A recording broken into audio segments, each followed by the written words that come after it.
हरियाणा में तो घरेलू हिंसा एक लाइफस्टाइल का हिस्सा है।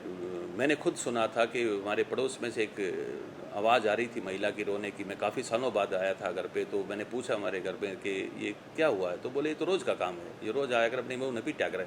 तो इतना कैजुअल था कि पड़ोस से इतनी कंटिन्यू एक महिला की रोने की आवाज़ आ रही है और दूसरे पक्ष जो हैं वो छुड़वाने भी नहीं जा रहे हैं, बीच बचाव करने भी कोई नहीं जाता है, वो बल्कि उनको लगता है तो लाइफस्टाइल है। और आई थिंक ये हर दूसरे गांव में तो रूटीन ही है, शहरों में भी है ऐसा, लेकिन गांव में थोड़ा ज़्यादा है ये कि इवन कई बुजुर्ग भी इसको बहुत लाइटली लेते हैं, कहते रहे बहू हमें कहते हो आप महीने के भीतर में हाथ काट दे रहा करो, है ना, ऐसी एडवाइस भी देते हैं हमारे कुछ बुजुर्ग। शायद उन्होंने ऐसी ही ज़िंदगी देखी होगी, इसलिए उनको ऐसा फार्मूला लगा होगा। क्योंकि हमने एक बड़े वर्ग को अपना स्लेव बना के रखा, और स्लेव को हम चाहते हैं कि स्लेव को किसी ढंग की फ्रीडम नहीं होनी चाहिए। स्लेव कभी हमारे सामने खड़ा होकर बात ना करे, स्लेव कभी भी हमारी अपनी इच्छा ना जताए, हमारी इच्छा के हिसाब से ज़िंदगी जिए। तो ऐसी स्लेवरी के ख़िलाफ़ और ऐसी इस इशू के ख़िलाफ़ हमने एक जिंगल के द्वारा इस अपनी बात कहने की कोशिश की है। हम चैनल की तरफ से ये कैंपेन चलाएंगे घरेलू हिंसा के खिलाफ। सुनिएगा।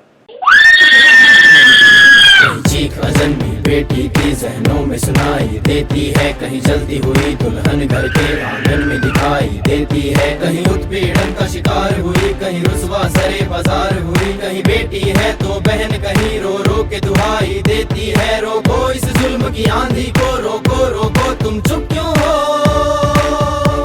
कुछ तो बोलो, कुछ तो बोलो। महिलाओं के साथ घर घर में हो रही हिंसा के खिलाफ आवाज उठाइए।